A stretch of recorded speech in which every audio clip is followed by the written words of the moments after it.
Bismillahirrahmanirrahim. Assalamualaikum warahmatullahi wabarakatuh. Alhamdulillahirabbil alamin. Alhamdulillahilladzi sadaqa wa'da wa nasara abada wa adzaka junda wa hazama al-ahzaba wahda. Wassalatu wassalamu ala Rasulillah wa ala alihi wa sahbihi wa mawala wa la haula wa la quwata illa billah. Alhamdulillah, puji syukur kita panjatkan atas kehadirat Allah Subhanahu wa taala karena Dialah zat yang menepati janji menolong hamba-hambanya, memulakan bala tentaranya serta menyiksa musuh dengan keesaannya. Salawat serta salam kita kirimkan kepada baginda Rasulullah Sallallahu Alaihi Wasallam. Baik, perkenalkan, nama saya Raudatul Atiyah Madawat M. Saya dari Komunikasi dan Penyiaran Islam kelas C dan NIM 201907101114. Dan sebelumnya saya berterima kasih kepada Pak Halim Purnomo yang telah memberikan saya waktu untuk mempresentasikan makalah yang saya buat mengenai perkembangan dakwah virtual selama pandemi COVID-19. Nah, berbicara tentang dakwah virtual di sini adalah menjadi pilihan terbaik untuk saat ini. Dakwah terutama dakwah yang dijalankan atau kita laksanakan dengan dakwah virtual ataupun secara online. Nah, ini dilakukan semua untuk mencegah penyebaran COVID-19, di mana yang dimaksud di sini adalah dakwah yang tidak membutuhkan sejumlah hal, tidak seperti melakukan dakwah secara misalnya takbir akbar yang membutuhkan konsumsi ataupun biaya ataupun para audiens secara tatap muka atau secara langsung. Nah, di dakwah virtual ini yang disiapkan itu hanya misalnya kuota internet ataupun kemauan para audiens untuk atau gabung di dalam sebuah forum tersebut.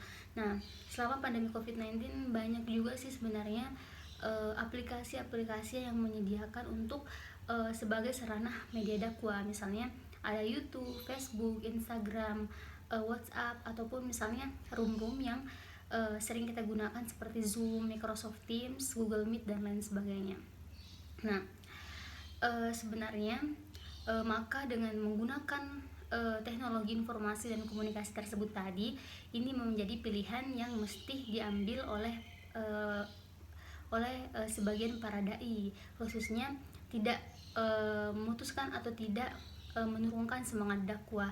Namun sebaliknya, hal ini, masa sulit ini bisa kita manfaatkan atau menjadi peluang tonggak awal untuk kebangkitan dakwah Islam memasuki era industri 4.0. Nah, sikap adaptif ini dapat mengikuti perkembangan zaman, tentunya hal yang diharapkan atau di tengah masa-masa kecemasan pada saat ini.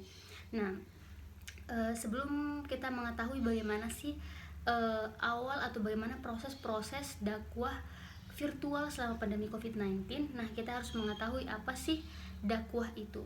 Nah, ini sangat penting bagi kita selaku mahasiswa komunikasi. Nah, kita harus mengetahui apa sih dakwah itu.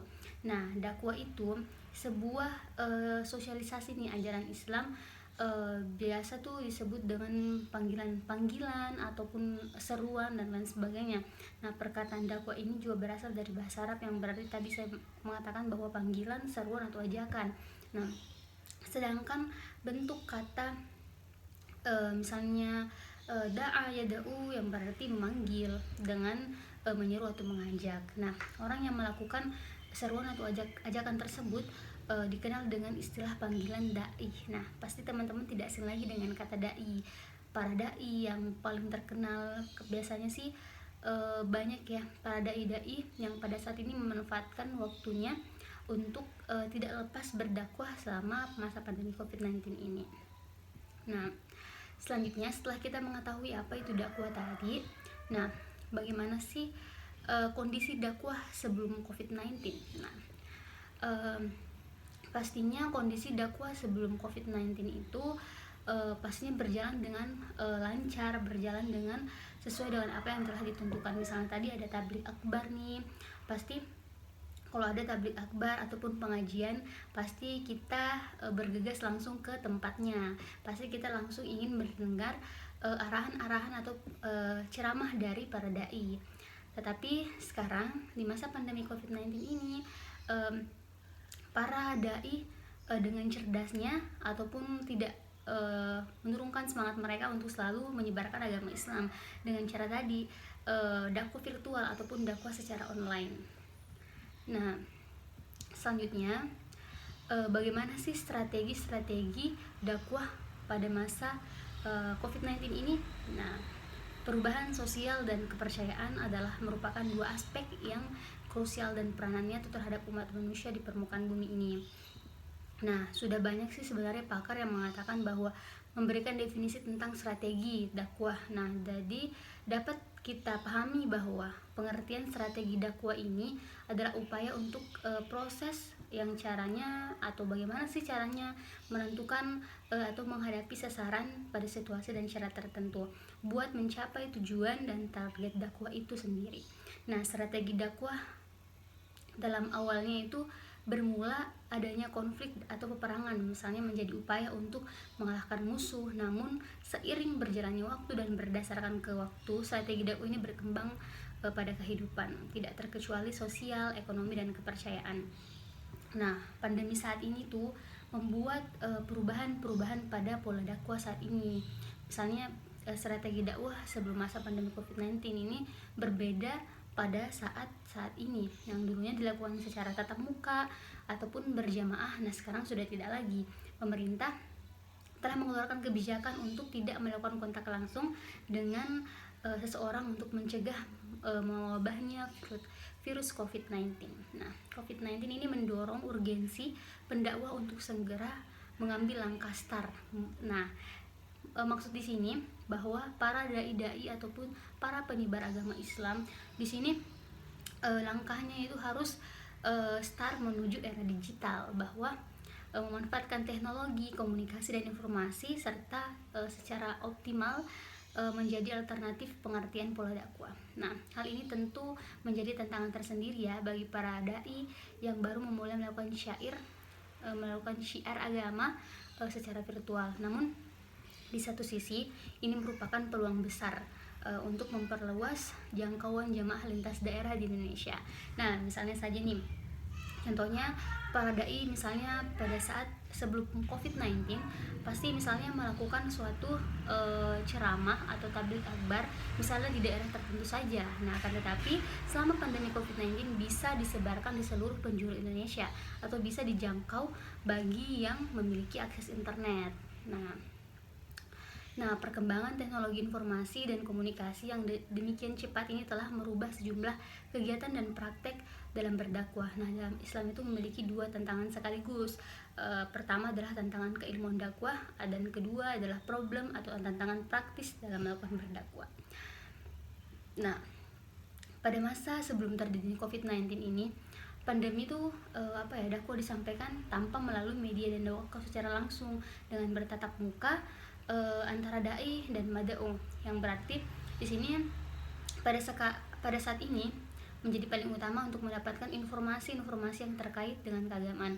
Nah, selama pandemi COVID-19, dakwah ini informasi yang terkait dengan dakwah ini merupakan salah satu cara untuk melakukan perubahan sosial baik secara individu maupun secara kelompok.